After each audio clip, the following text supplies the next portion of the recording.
today's lesson, we're going to talk about soca yet again. However, we're going to expand upon it. I'm going to give you a few different patterns you can do in your right hand, either on the hi-hat or the ride cymbal. But before we start, I want to talk about the soca and where it kind of comes from. In the last video, I just kind of showed you how to play it. Soca comes from two different places. It comes from the calypso groove, which the calypso groove is based on that one and one and, which is that three clave, the three part of the clave. And then what they did is they married it with American music called disco, which they were calling soul music. But they married it with disco. In disco, you hear this 16th note drive on this hi-hat with this upbeat sound on the ands. So it'll sound, this is disco, it'll sound like this.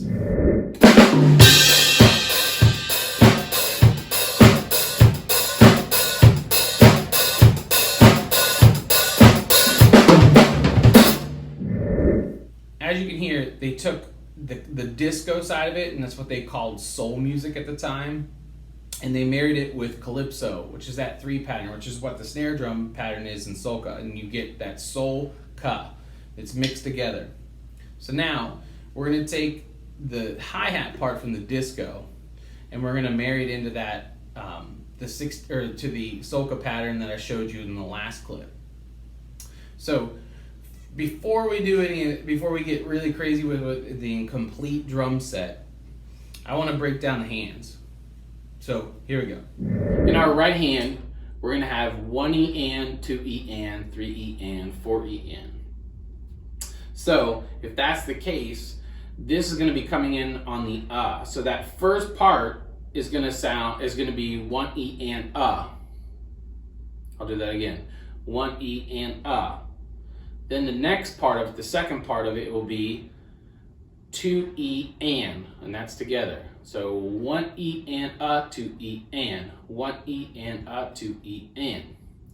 Let's put it on the snare.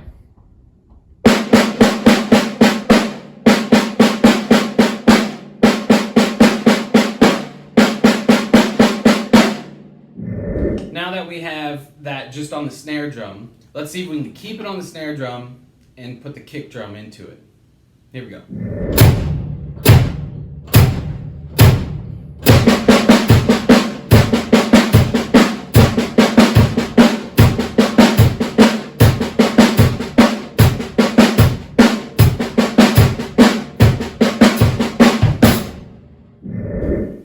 Now, let's try to add it with the hi-hat. However, I'm not going to open that hi-hat up. I'm merely just going to play that 1 E and, 2 E and on the hi-hat. I'm not going to open it. So my kick drum is going to be the only thing that's hitting on the downbeat of each time for right now, because I don't want to get anything crazy and get you mixed up with this opening at this point. So let's break that down.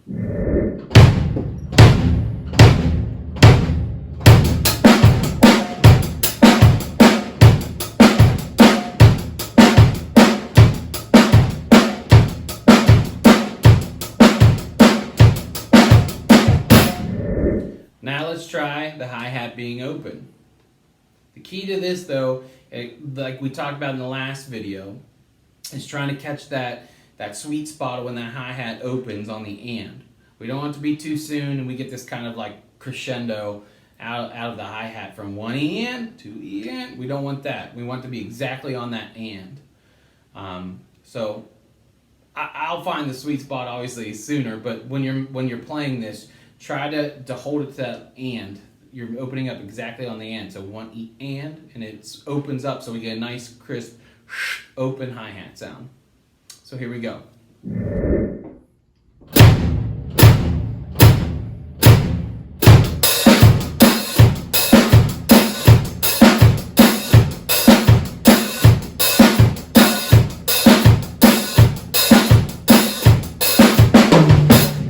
Next thing I want to add is going to the ride cymbal. It's going to be very similar to what you were doing in the first groove that we learned in the first clip, where you're catching that and on the open hi-hat part. However, this time we're actually going to be trying to catch the bell on the end.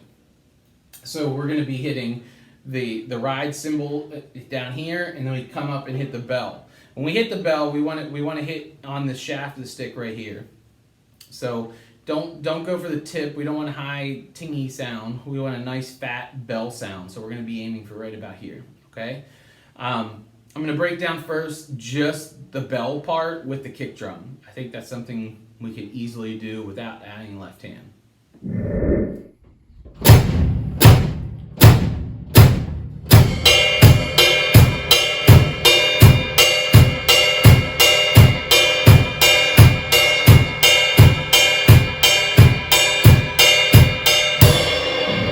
Now, let's add in the left hand.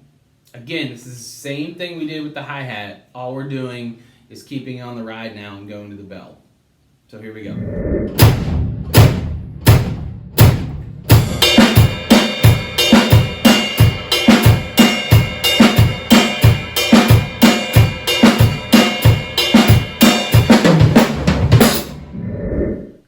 Now, for the next step, we're going to do the same exact thing we did in the hi-hat at the beginning of this clip with that 1E and 2E and. But we're still going to stay on the ride. And the 1E is going to be on the ride cymbal itself. The and's going to be on the bell. So we have this like ride, ride, bell, ride, ride, bell. 1E and 2E and. Again, I'm just going to start with the feet and the right hand, and then we'll add the left hand. In this clip, I'm just going to do a few bars just with ride and kick, and then I'll add the left hand in. Here we go.